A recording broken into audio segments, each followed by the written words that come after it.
الله الرحمن الرحيم الحمد لله رب العالمين اللهم صل على سيدنا محمد وآله وصحبه أجمعين ആദരണീയരായ സാദാത്തുക്കൾ, ഉലമാക്കൾ, പ്രിയം നിറഞ്ഞ മുഅ്മിനുകൾ, വിശുദ്ധ റമളാനിൻ്റെ അതിമഹത്തായ രാത്രിയിലാണ് നാം ഇവിടെ ഒരുമിച്ച് കൂടിയിട്ടുള്ളത്. ലയാലിഹി ഖൈറും മിൻ അയ്യാമിഹ. റമളാനിൻ്റെ രാത്രികൾ അതിൻ്റെ പകലിനേക്കാൾ ശ്രേഷ്ഠമായതാണ്. പകലാണെങ്കിലോ അതിൻ്റെ ശ്രേഷ്ഠത പറയാനും ഇല്ല. രാവും പകലും പവിത്രമായ ഈ മാസം, പ്രത്യേകിച്ച് രാത്രികാലം ഇബാദത്തിന് വേണ്ടി മാത്രം മാറ്റിവെക്കുന്ന ഒരു കാലമാണ്. റമളാൻ പാപം പൊറുപ്പിക്കുന്ന മാസം, പാപങ്ങൾ കരിച്ചു കളയുന്ന മാസം,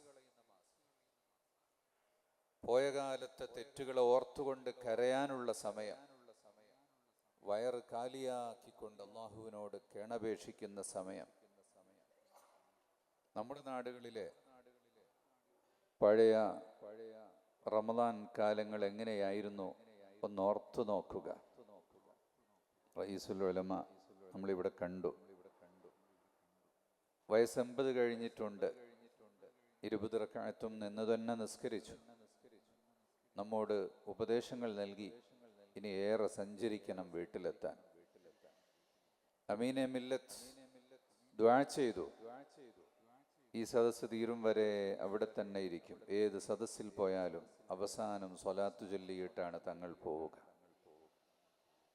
നാടുനീളെ സഞ്ചരിക്കുകയും ലോകം കറങ്ങുകയും അതിനിടയിലും ഇബാദത്തുകൾക്ക് മുടക്കം വരാതെയും പ്രവർത്തനങ്ങളിൽ യാതൊരു തരത്തിലുള്ള കുറവ് വരാതെയും അവർ മുന്നോട്ട് കൊണ്ടുപോകുന്നു. അല്ലാഹു അവർക്കെല്ലാം ദീർഘായുസ്സും ആഫിയത്തും കൊടുക്കട്ടെ.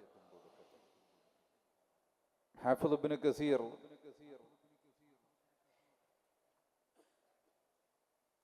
ഉമർ ഇബ്നുൽ ഖത്താബ് റളിയല്ലാഹു അൻഹുവിന്റെ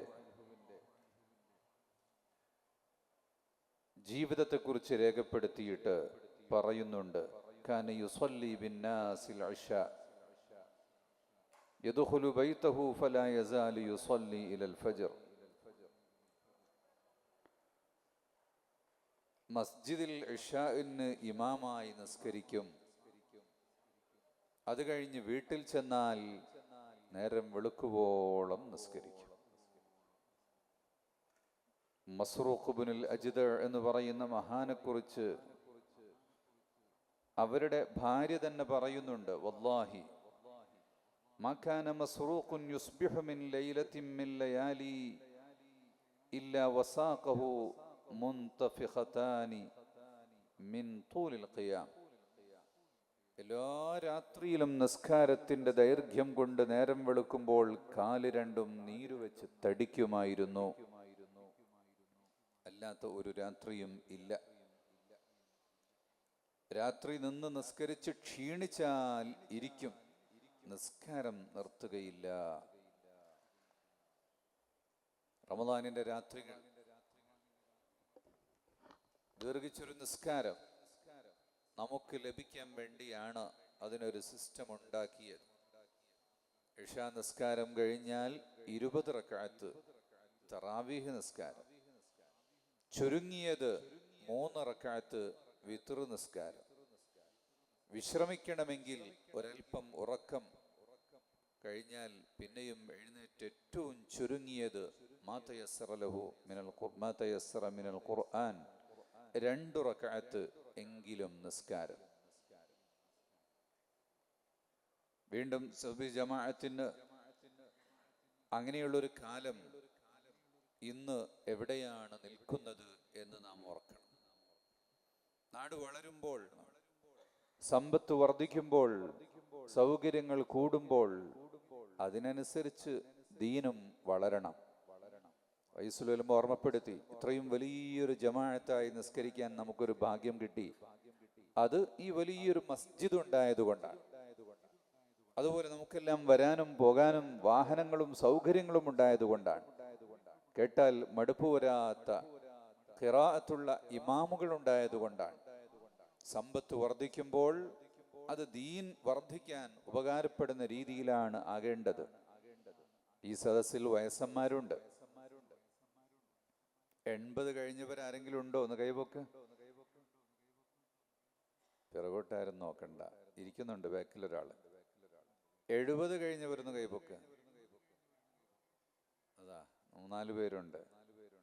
മാഷാ അല്ലാഹ്. 60 കഴിഞ്ഞവർ കൈപൊക്ക്. മാഷാ അല്ലാഹ്, കുറെ പേരുണ്ട്. 50 കഴിഞ്ഞവർ കൈപൊക്ക്. മാഷാ അല്ലാഹ്. 40-നും 50-നും ഇടക്കുള്ളവർ കൈപൊങ്ങട്ടെ. ഏറെയുണ്ട്. 25-നും 40-നും ഇടക്കുള്ളവർ കൈപൊക്കട്ടെ. മാഷാ അല്ലാഹ്. 25-ൽ താഴെയുള്ളവര് ഇനി ഇതുവരെ കൈപൊക്കാത്തവരാരാ? കുറെ പേര് എവിടെയാണെന്ന് അവർക്ക് ബോധ്യപ്പെട്ടിട്ടില്ല. നിങ്ങൾ നോക്കണം, മുതഅല്ലിമുകളാണ് യുവാക്കളായിട്ട് സദസ്സിൽ കാണുന്നത്. സാധാരണക്കാരായ ചെറുപ്പക്കാരെ നമുക്ക് വളരെ കുറച്ചേ കാണാൻ കഴിയുന്നുള്ളൂ. ഞാൻ ഈ കഴിഞ്ഞ ദിവസം ഒരു യാത്രാമധ്യേ ഒരു സ്ഥലത്ത് നിസ്കാരത്തിന് കയറി. അവിടെ ഒരു ദർസുണ്ട്, മുതഅല്ലിമീങ്ങളുണ്ട്. നാട്ടുകാർ 5-8 പേര് മാത്രം. അതും കസേരയിലിരിക്കേണ്ടവരും മുട്ട് വളയാത്തവരും. ചെറുപ്പക്കാരെവിടെ എന്ന് ചോദിച്ചപ്പോൾ അതിൻ്റെ പരിസരത്ത് പല മസ്ജിദുകളിലും സ്ഥിതി എന്താണ്? കഴിഞ്ഞ വർഷം വരെ 4 സഫ് ഉണ്ടായിരുന്നത് ഇപ്പോൾ 1 സഫായി ചുരുങ്ങി. എവിടെ പോയി എന്ന് അന്വേഷിച്ചു കൊണ്ടിരിക്കുമ്പോൾ അടുത്ത അങ്ങാടിയിലേക്ക് എത്തി. അവിടെ അതാ പൂമാല കൊണ്ട്, ലൈറ്റ് കൊണ്ടുള്ള പന്തലുണ്ടാക്കിയിട്ടുണ്ട്. കഥ പറയൽ കേന്ദ്രം. രാത്രിയിൽ വയസ്സായ ഉമ്മമാര് പർദ്ദയിട്ടിട്ട് വരുന്നുണ്ട്.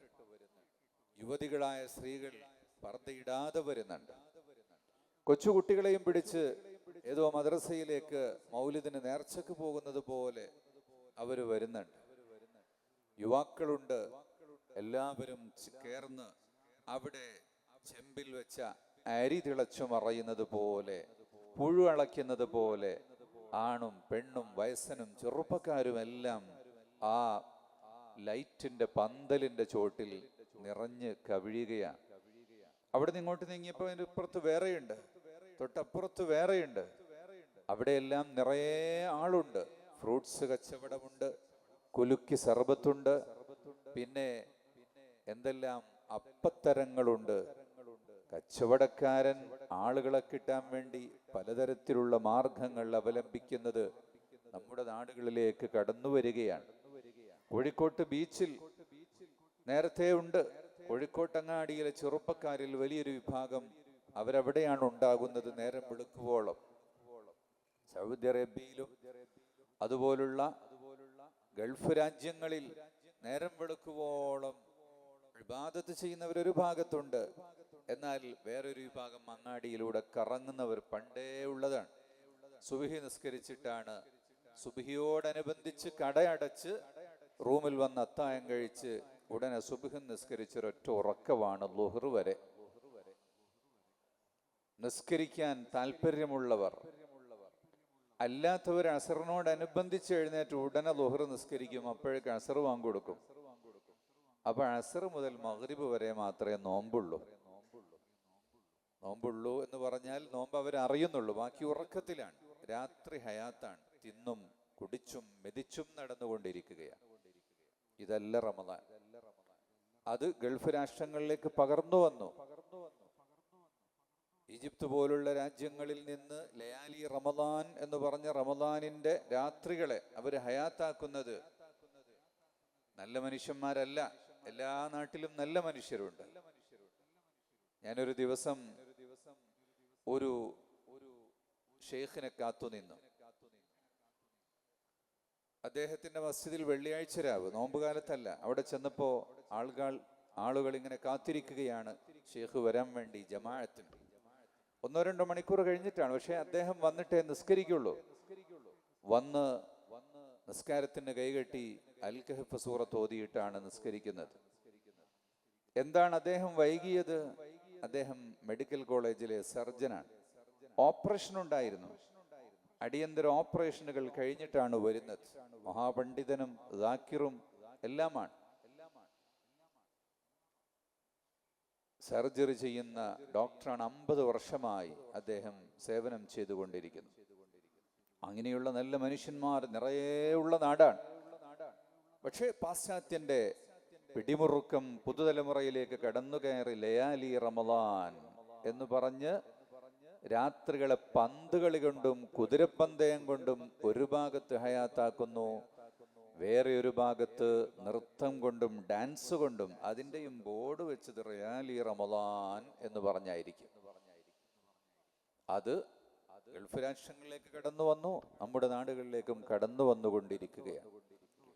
നമ്മുടെ ചെറുപ്പക്കാരെ, നമ്മുടെ മക്കളെ കൂട്ടിയിട്ട് വേണം ഇത്തരം സദസ്സുകളിലേക്ക് വരാൻ. പലരും വരുമ്പോ മക്കൾ കൂടെയുണ്ടോ, അവരെവിടെ പോയി എന്നതിനെ കുറിച്ച് യാതൊരു ചിന്തയും ഇല്ല. അങ്ങനെ നമ്മൾ വന്നാൽ പോരെ. ഇനിയുള്ള കാലങ്ങളിൽ ദീനിന്റെ മജാലിസുകളിൽ, ദിക്റിന്റെ മജ്ലിസുകളിൽ, സ്വലാത്തിന്റെ മജ്ലിസുകളിൽ നാം കടന്നു വരണം. ബദരീങ്ങളുടെ ചരിത്രം കേൾക്കണം. ബദറിന്റെ ചരിത്രം സമാധാനത്തിന്റെ ചരിത്രമാണ്. നഷ്ടപ്പെട്ടു പോയ സമ്പത്ത് തിരിച്ചു പിടിക്കാമെന്ന് കരുതിയിട്ട് സമ്പത്തുമായി പോകുന്ന ഖുറൈശികളെ തേടി വരുമ്പോ അവർ മറ്റൊരു വഴിയിലൂടെ രക്ഷപ്പെട്ടു. എങ്കിൽ പിന്നെ എന്തിനാണ് യുദ്ധം? ഖുറൈശികൾ തന്നെ ചോദിക്കുകയാണ്, എന്തിനാണ് യുദ്ധം? വേണ്ട വേണ്ട എന്ന് പറയുന്നു. അല്ല, മുസ്ലിംകളെ ഒരു പാഠം പഠിപ്പിച്ചേ മതിയാകൂ എന്ന് പറഞ്ഞ അഹങ്കാരത്തിന് കിട്ടിയ ശിക്ഷയായിരുന്നു യഥാർത്ഥത്തിൽ ബദറിൽ സംഭവിച്ചത്.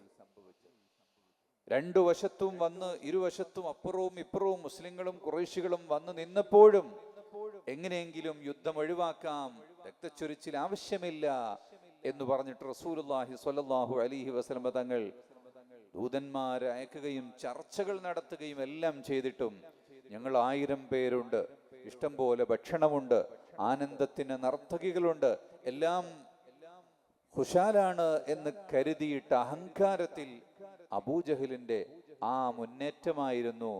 അവിടെ വാഹനങ്ങൾ 70 ഒട്ടകങ്ങൾ മാത്രമാണുള്ളത്, ഏതാനും കുതിരകളാണുള്ളത്. ഓരോരുത്തർക്കും കയറാൻ വാഹനങ്ങൾ പോലുമില്ല, ആയുധങ്ങളില്ല, ഭക്ഷിക്കാൻ ഭക്ഷണം ഇല്ല. എന്നിട്ട് പോലും ഈമാൻ കൊണ്ട് മുഅ്മിനുകൾ അവിടെ പോരാടുകയും 1/2 ദിവസം കൊണ്ട് ധർമ്മസമരം വിജയിക്കുകയും ചെയ്തത് യഥാർത്ഥത്തിൽ സമാധാനത്തിന്റെ സന്ദേശമാണ് നബിതങ്ങൾ ലോകത്തിന് കൊടുത്തിട്ടുള്ളത്. കളത്തിലേക്ക് ഇറങ്ങുമ്പോഴും പറഞ്ഞത്, വയസ്സന്മാരെ ദ്രോഹിക്കരുത്, സ്ത്രീകൾക്ക് പരിക്കേൽപ്പിക്കരുത്, കുട്ടികൾക്ക് ക്ഷതമേൽപ്പിക്കരുത്, മരങ്ങളും ചെടികളും കൃഷിയും നശിക്കരുത്. പിന്നെന്ത് യുദ്ധവാ?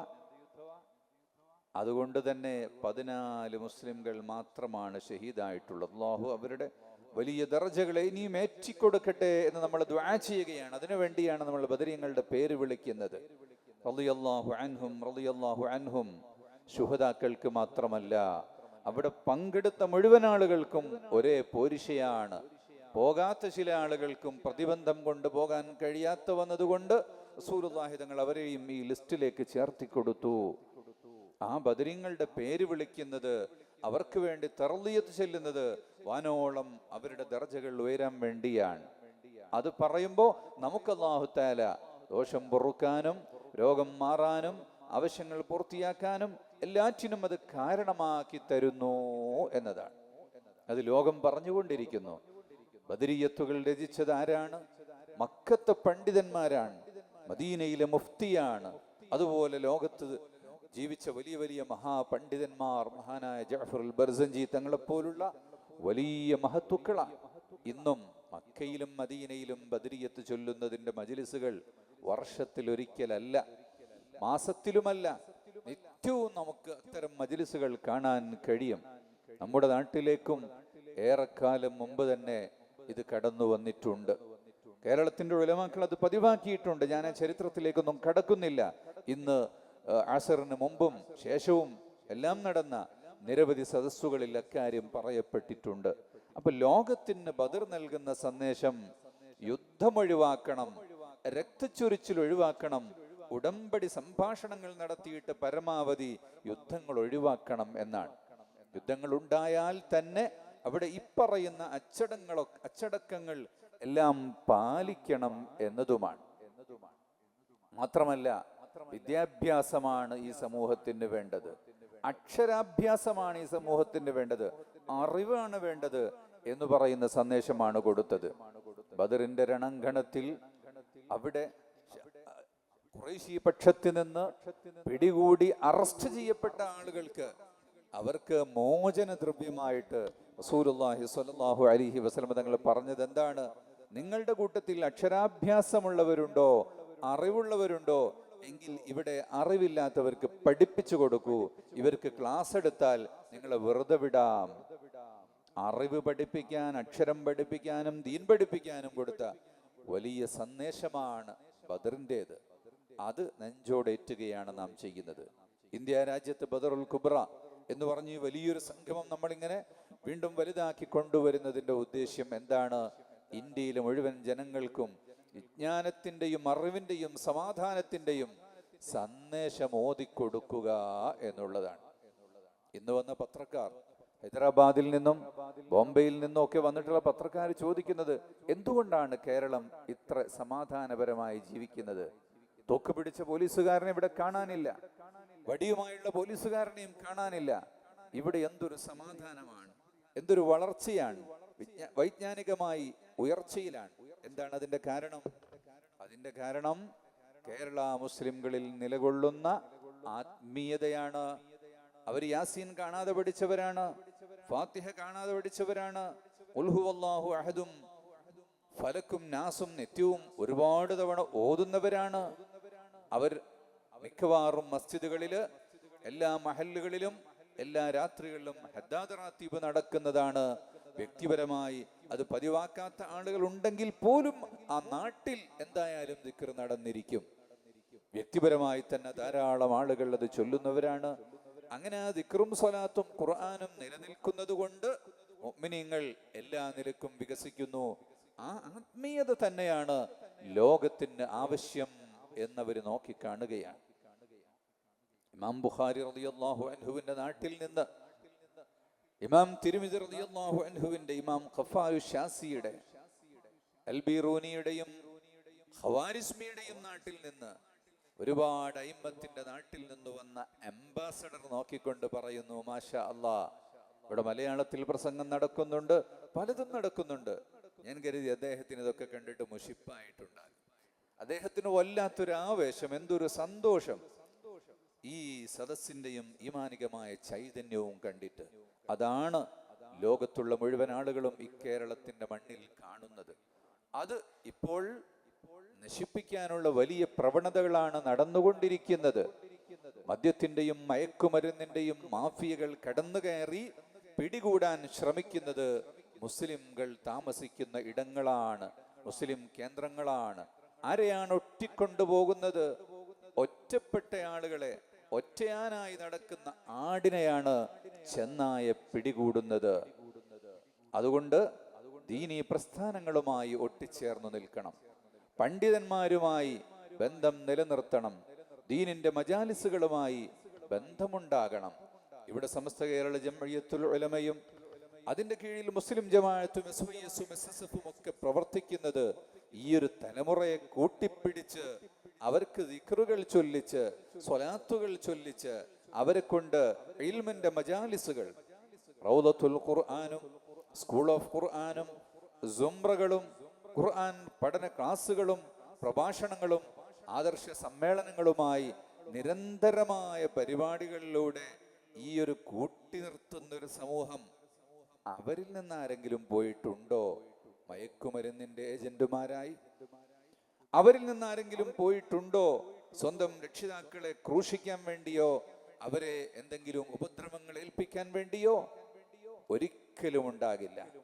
അപ്പൊ ദീനീ പ്രസ്ഥാനങ്ങളുമായി പണ്ഡിതന്മാരുമായി ദീനീ സഭകളുമായി ചേർന്നു നിൽക്കാതെ പണത്തിന്റെ ആധിക്യം, ഹൈസ്പീഡ് മോട്ടോർ സൈക്കിളും 2 പോക്കറ്റിലും വലിയ മൊബൈൽ ഫോണുമായി ഊരിത്തെണ്ടുന്ന കറങ്ങുന്ന ആളുകളാണ് യഥാർത്ഥത്തിൽ ഇത്തരം അബദ്ധങ്ങളിൽ പെട്ടുപോകുന്നത്. അവര് ഫോക്കസ് ചെയ്തുകൊണ്ട് ചില ആളുകൾ നീങ്ങുന്നുണ്ട്. അതുകൊണ്ട് തന്നെ ഈ അബദ്ധങ്ങളിൽ പിടിക്കപ്പെടുന്നവരിൽ മുസ്ലിംകൾ ഉണ്ടാകും, മുസ്ലിംകളല്ലാത്തവരും ഉണ്ടാകും. ചിലപ്പോൾ ചില പേരുകൾ ഹൈലൈറ്റ് ചെയ്യപ്പെടും. ചില പത്രങ്ങളിൽ ചില പേരുകൾ വലിയ അക്ഷരങ്ങളിൽ വരും, ചില പേരുകൾ വരില്ല. ഇതൊക്കെ നാട്ടിൽ നടന്നുകൊണ്ടിരിക്കുന്ന സംഭവ വികാസങ്ങളാണ്. അത് കണ്ടിട്ട് ദീൻ പഠിച്ചതുകൊണ്ടാണ് ഇങ്ങനെ വഴിതെറ്റിപ്പോകുന്നത് എന്നാരെങ്കിലും പറഞ്ഞാൽ യഥാർത്ഥത്തിൽ അവർ ഈ നാടിനെ കുറിച്ചൊന്നും അറിയുന്നില്ല എന്ന് മാത്രമാണ് മനസ്സിലാക്കുന്നത്. ചിലർ പറയുന്നത് അവരുടെ വ്യഥ കൊണ്ടാണ്, വ്യാകുലത കൊണ്ടാണ്. അല്ലാത്തവർക്ക് എന്തായാലും ഇതൊക്കെ ഉണ്ടാകും. അതാണ് ഈ നാട്ടിലുള്ളത്. പക്ഷെ ദീൻ പഠിച്ച, ഏതെങ്കിലും ചെറുപ്പകാലത്ത് മദ്രസയിൽ പോയിട്ടുള്ള, ദീൻ പഠിക്കാൻ അവസരം കിട്ടിയിട്ടുള്ള നാടുകളിലുള്ള മക്കളിൽ പോലും ഇത് കാണുന്നല്ലോ എന്നുള്ള നിലവിളിയാണ് ചിലർ നടത്തുന്നത്. അതൊരു ശരിയാ, നാമും ചിന്തിക്കേണ്ടത് തന്നെയാ. എന്തുകൊണ്ട് അങ്ങനെ സംഭവിക്കുന്നു എന്ന് ചോദിച്ചാൽ അതിൻ്റെ ഒരു കാരണം, ഒരേ ഒരു കാരണം മാത്രമാണ്. കണക്ഷൻ എന്നും നിലനിർത്തണം. ഖുർആൻ പറയുന്നുണ്ട്, ഉറുദികൾ വേണം, ഓർമ്മപ്പെടുത്തണം. അറിവുണ്ടായത് കൊണ്ട് മാത്രം കാര്യമില്ല, എപ്പോഴെങ്കിലും ഒന്ന് പഠിച്ചു വെച്ചത് കൊണ്ട് മാത്രം കാര്യമില്ല. ഓർമ്മപ്പെടുത്തലുണ്ടാകണം, ഉറുദികൾ നടന്നുകൊണ്ടിരിക്കണം. അതുമായി ബന്ധമില്ലെങ്കിൽ അറിവാളന്മാർ അബദ്ധങ്ങൾ ധാരാളമായി ചെയ്യും. ഭൗതിക വിദ്യാഭ്യാസം നേടിയവരാണെങ്കിലും അവർക്ക് അറിവുണ്ടല്ലോ, അവർക്കും എല്ലാ കാര്യങ്ങളും അറിയാമല്ലോ. പക്ഷേ കുറ്റകൃത്യങ്ങളിൽ ഏറ്റവും കൂടുതൽ വ്യാപൃതരാകുന്നത് ഡിഗ്രി കഴിഞ്ഞവരെക്കാൾ കൂടുതൽ PG കഴിഞ്ഞവരാണ്, അല്ലെങ്കിൽ PhD കഴിഞ്ഞവരാണ്. അറിവുള്ളവരിൽ നിന്നാണ് കൂടുതൽ തെറ്റുകൾ വരുന്നത്. കാരണം അവർക്ക് തസ്കിയത്തില്ല എന്നതുകൊണ്ടാണ്. അപ്പൊ തസ്കിയത്താണ് വേണ്ടത്. യുഅല്ലിമുഹുൽ കിതാബ വൽ ഹിക്മ, അറിവും തത്വവും പഠിപ്പിച്ചു കൊടുക്കുകയാണ് ദൂതന്മാർ വന്നാൽ ചെയ്യുന്നത്. ഖുർആൻ പറയുന്നിടത്ത് അല്ലാഹു തആല ഓർമ്മപ്പെടുത്തുന്നു, വയസക്കീഹിം വയുഅല്ലിമുഹുൽ കിതാബ വൽ ഹിക്മ. കേവലം നോളജ് പഠിപ്പിച്ചു കൊടുക്കുകയല്ല, ഇൻഫർമേഷൻ കൊടുക്കുകയല്ല, മറിച്ച് തർബിയത്ത് ചെയ്തുകൊണ്ട്, തസ്കിയത്ത് നൽകിക്കൊണ്ട് അവർക്ക് അറിവ് കൊടുക്കുകയാണ്. അത് ലഭിക്കണമെങ്കിൽ അതിന് ദിക്റിന്റെയും സ്വലാത്തിന്റെയും മജ്ലിസുകൾ വേണം, ഇൽമിന്റെ മജാലിസുകൾ ഉണ്ടാകണം, മുഅ്മിനീങ്ങളുടെ കൂട്ടമായ ഒത്തുചേരലുകൾ ഉണ്ടാകണം, സംഗമങ്ങൾ ഉണ്ടാകണം. ഓൺലൈനിൽ മാത്രം കേട്ടാൽ മതിയാകില്ല. അപ്പൊ സ്ത്രീകൾ എന്ന് പറയുന്നത് സമൂഹത്തിൽ വേറിട്ട, തെറിച്ചുപോയ ഒരു വിഭാഗം അല്ല, അവർ നമ്മുടെ ഭാഗം തന്നെയാണ്. ഓരോ പുരുഷനും ഒരു പെണ്ണിനെ പ്രതിനിധീകരിക്കുന്നുണ്ട്, ഒന്നിൽ കൂടുതൽ സ്ത്രീകളെ പ്രതിനിധീകരിക്കുന്നുണ്ട്. ഇവിടെ ഇരിക്കുന്ന ഓരോ പുരുഷന്മാരും ഒരു ഉമ്മയുടെ മക്കളാണ്, അല്ലെങ്കിൽ ഭാര്യയുടെ ഭർത്താവാണ്, അല്ലെങ്കിൽ സഹോദരിയുടെ സഹോദരനാണ്, അല്ലെങ്കിൽ പെൺമക്കളുടെ പിതാവാണ്. അവരുടെ സംരക്ഷണം കൂടി ഏറ്റെടുത്തവരും അവർക്കറിവ് പകർത്തി കൊടുക്കുന്നവരുമാണ്. ഹു അൻഫുസകും വഅഹ്ലീകും നാറ എന്നാണ് വിശുദ്ധ ഖുർആൻ പറഞ്ഞിട്ടുള്ളത്. അതുകൊണ്ട് നാം പെണ്ണിനെ വേറിട്ട് കാണുന്നില്ല, അവര് നമ്മൾ ഒരിക്കലും മാറ്റി നിർത്തുന്നില്ല. പെണ്ണിന്റെ സദസ്സുകളിലേക്ക് പുരുഷൻ കടന്നു കയറുന്ന ആ ഒരു പരാക്രമത്തെ നാം ഇഷ്ടപ്പെടുന്നില്ല.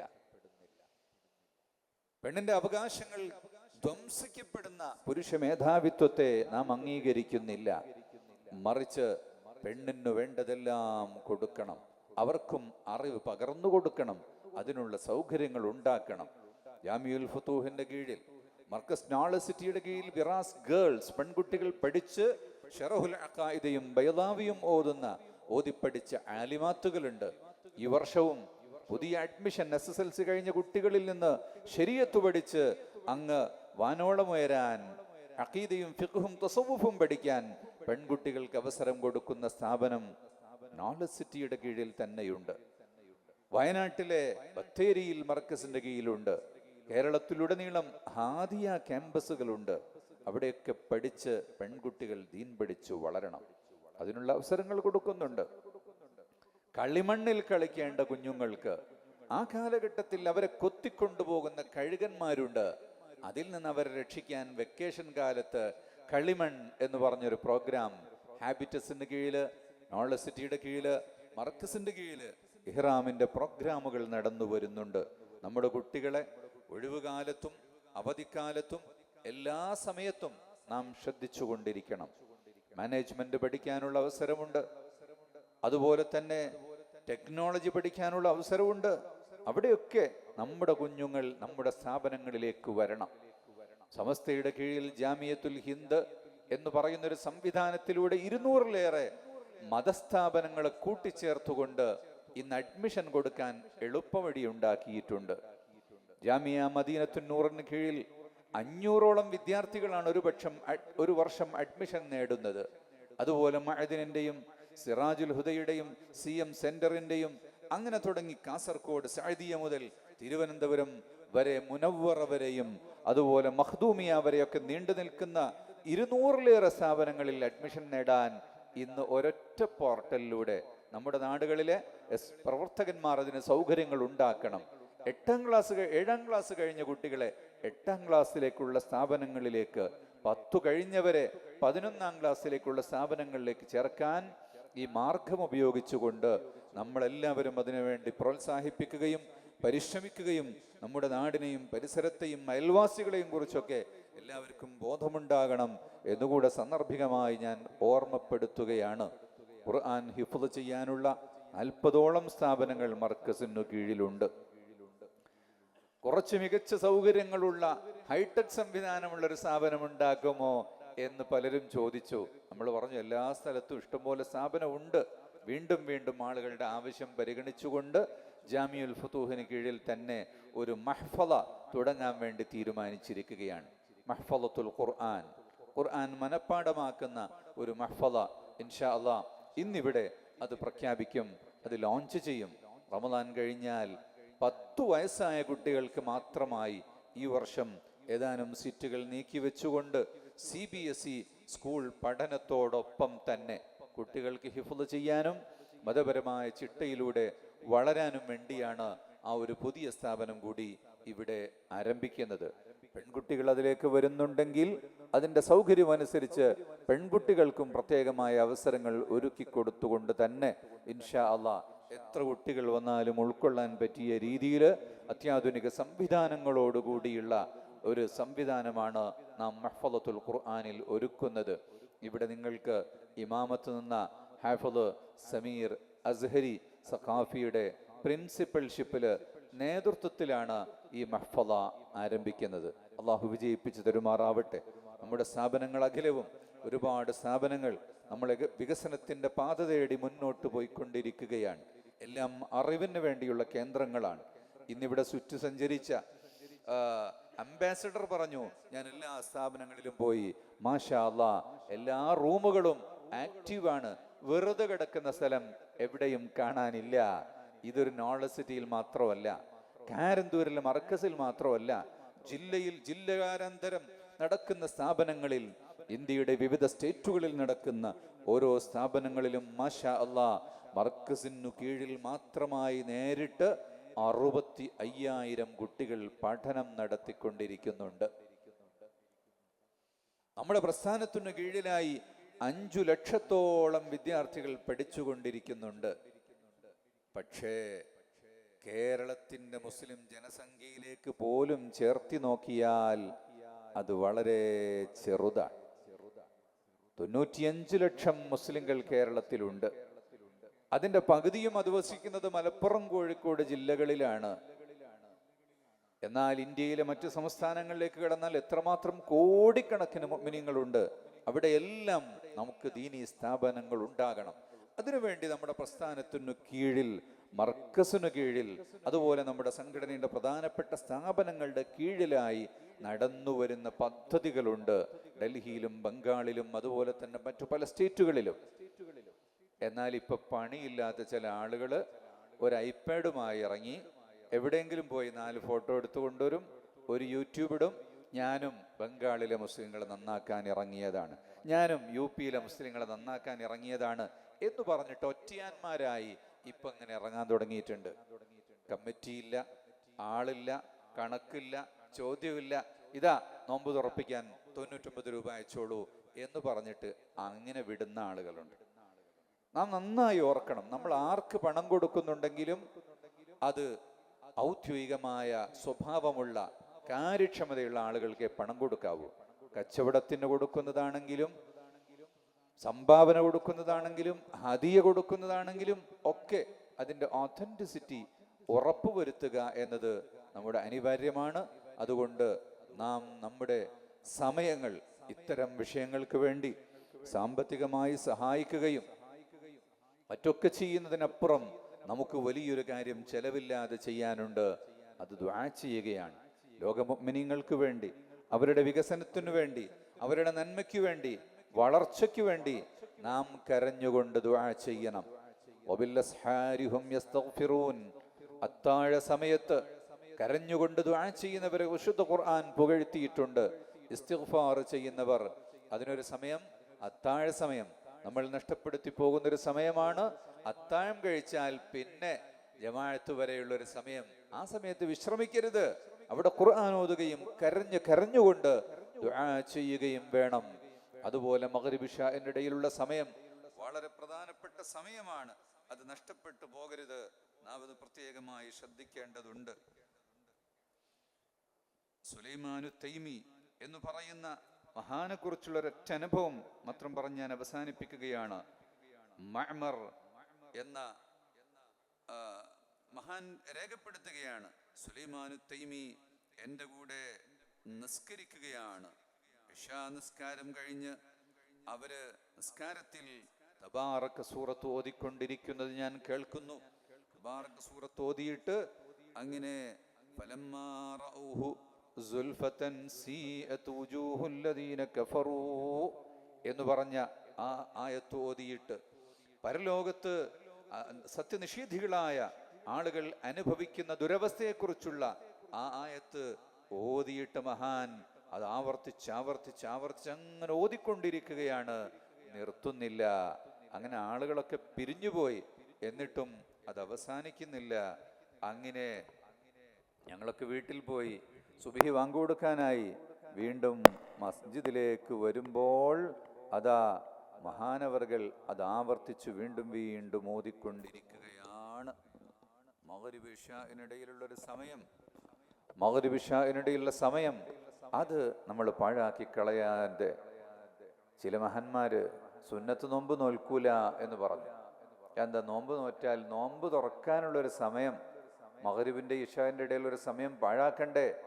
ആ നോമ്പ് തുറക്കുന്നതിനേക്കാളും അതിനുവേണ്ടി നോമ്പ് നോൽക്കേണ്ടി വന്നാൽ, നോമ്പ് തുറക്കാൻ വേണ്ടി ആ സമയം ചെലവഴിക്കേണ്ടി വന്നാൽ അതിനേക്കാളും എനിക്ക് വലുത് മഗ്രിബ് ഇശാഇന്റെ ഇടയിലുള്ള സമയമാണ് എന്ന് പറഞ്ഞിട്ടുണ്ട്. ആ സമയം നമ്മൾ നഷ്ടപ്പെടുത്തി കളയരുത്. അപ്പോൾ നോമ്പ് തുറക്കുക. നേരത്തെ നമ്മൾ പറഞ്ഞു, നോമ്പ് തുറക്കുമ്പോൾ വാങ്ക് കേൾക്കുമ്പോൾ അപ്പോഴേക്ക് കാരൊക്കെ എടുത്ത് തൊള്ളയിലിടരുത്. വാങ്ക് കേട്ട് കഴിഞ്ഞ് വാങ്കിന്റെ ദുആയും കഴിഞ്ഞ് ബിസ്മി ചൊല്ലിയിട്ട് നോമ്പ് തുറക്കുക. തഅജീൽ സുന്നത്താന്ന് പറഞ്ഞാൽ ആ സുന്നത്ത് കഴിഞ്ഞിട്ട് അതിന് ശേഷമാണത് സുന്നത്ത്.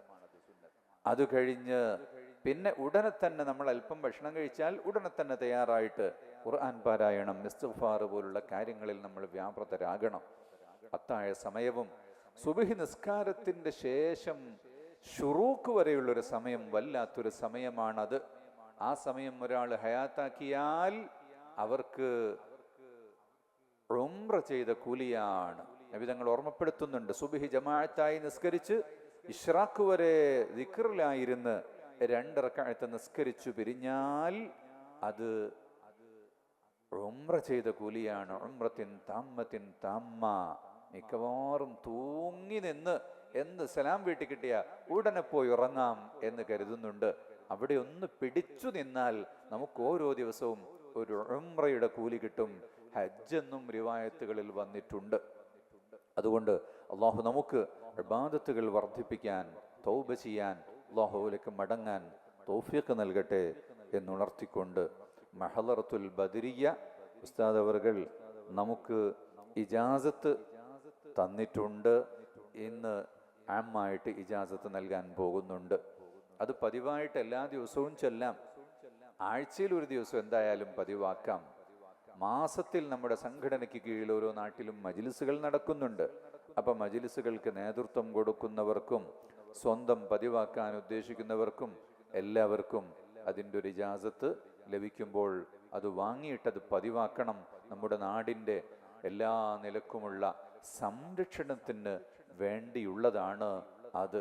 അതുപോലെ വളരെ പ്രധാനപ്പെട്ട ചില വിഷയങ്ങൾക്ക് വേണ്ടിയൊക്കെയുള്ള ആളുകൾക്ക് ചൊല്ലാനുള്ള പ്രത്യേക ദിക്റുകളും ഔറാദുകളും അത് വിശേഷപ്പെട്ട ആളുകൾക്ക് വേണ്ടി തയ്യാർ ചെയ്ത കിതാബുകളും അത് ആവശ്യമായി പതിവാക്കുന്നവർക്ക് ചൊല്ലാനുള്ള പ്രത്യേക ഇജാസത്തുകളൊക്കെ അത് പ്രത്യേക സമയങ്ങളിൽ ഉദ്ദേശിക്കുന്ന ആളുകൾക്ക് നൽകപ്പെടും. ഇവിടെ ഇൻഷാ അള്ളാഹ് 20-ാം നോമ്പ് 21 മുതൽ ആരംഭിക്കുന്ന പ്രത്യേകമായ സുഹബയുണ്ട്.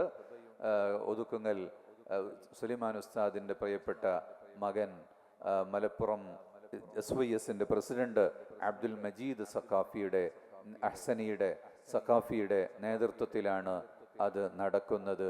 അതിലേക്ക് താല്പര്യമുള്ള ആളുകൾക്ക് രജിസ്റ്റർ ചെയ്തുകൊണ്ട് സുഹബയിൽ ചേരാം. അതുപോലെ ഖുർആൻ തജ്വീദിൻ്റെയും മറ്റും ക്ലാസ്സുകളുണ്ട്, അതിലൊക്കെ നിങ്ങൾക്ക് ചേരാം എന്ന് ഓർമ്മപ്പെടുത്തുകയാണ്. പേര് പറയാതെ ദുആ ചെയ്യാൻ വേണ്ടിയാണ് നമ്മൾ ഉദ്ദേശിക്കുന്നത്. അതുപോലെ ദുആ തന്നെ ഓരോരുത്തർക്കും ആവശ്യമുള്ള ദുആകൾ എന്താണോ അതിവിടെ കരുതുക. അയൽവാസിക്ക് അസുഖമുണ്ട്, കുടുംബത്തിൽ അസുഖമുണ്ട്, അതുപോലെ കടമുണ്ട്, പ്രയാസമുണ്ട്. അപ്പോൾ ദുആ ചെയ്യുമ്പോൾ നമുക്കെന്താണോ വേണ്ടത് അതെല്ലാം നമ്മൾ മനസ്സിലങ്ങ് കരുതിയാൽ മതി. അതെല്ലാം ഈ ദുആയുടെ ഭാഗമായിട്ട് നടക്കും. ഇവിടെ സ്ത്രീകൾക്ക് വേണ്ടിയുള്ള വുമൺ കമ്മ്യൂണിറ്റി അവർക്ക് 2 ആഴ്ച കൂടുമ്പോൾ നമ്മൾ ഓൺലൈനിൽ പ്രത്യേകമായ ക്ലാസ്സുകൾ കൊടുക്കുന്നുണ്ട്. അവരെല്ലാം കൂടെ ചേർന്ന് നോമ്പുതുറയിലേക്ക് വലിയ സംഖ്യ 1 ലക്ഷത്തിലേറെ രൂപ 1.5 ലക്ഷം രൂപയോളം അവർ സമാഹരിച്ച് നൽകിയിട്ടുണ്ട്. അതുപോലെ പലരും ഇവിടെ വെള്ളത്തിൻ്റെ കുപ്പി കൊടുക്കാൻ വേണ്ടി, അതുപോലെ തന്നെ നോമ്പ് തുറപ്പിക്കാൻ വേണ്ടി ആടുകളെ നൽകിയവരും മരി നൽകിയവരും മറ്റുമുണ്ട്. ഞാൻ എണ്ണി പറയുന്നില്ല. ഒന്നും പറയാതെ ദുആ ചെയ്യുക എന്നുള്ള ഒരു കാര്യം തന്നെയാണ് നമ്മൾ ഉദ്ദേശിക്കുന്നത്. ഇൻഷാ അല്ലാഹ് ഏറെ നീണ്ട ഒരു പരിപാടിയാണെങ്കിലും അത്താഴത്തിനുള്ള സൗകര്യം ഇവിടെ തന്നെ ചെയ്തിട്ടുണ്ട്, അൽഹംദുലില്ലാ. അതുകൊണ്ട് ഇൻഷാ അല്ലാഹ് എത്ര ദീർഘിച്ചാലും നമുക്ക് പ്രശ്നം ഇല്ല. ഇൻഷാ അല്ലാഹ് ഉസ്താദിൻ്റെ നേതൃത്വത്തിൽ മഹദറത്തുൽ ബദരിയയുടെ ദിക്റും ദുആയും നടക്കും. മുത്തുനൂർ തങ്ങൾ വന്നിട്ടുള്ള അസ്മാഉൽ ഹുസ്ന നടക്കും. ബദർ സാദാത്തിൻ്റെ പ്രത്യേകമായ ഉപദേശം ദുആയും ഉണ്ടാകും. അവസാനം നൂർ സാദാത്തിൻ്റെ നേതൃത്വത്തിലുള്ള തൗബ പ്രാർത്ഥനയും എല്ലാം കഴിഞ്ഞ് നമുക്ക് പോകാം. അള്ളാഹു അനുഗ്രഹിക്കട്ടെ.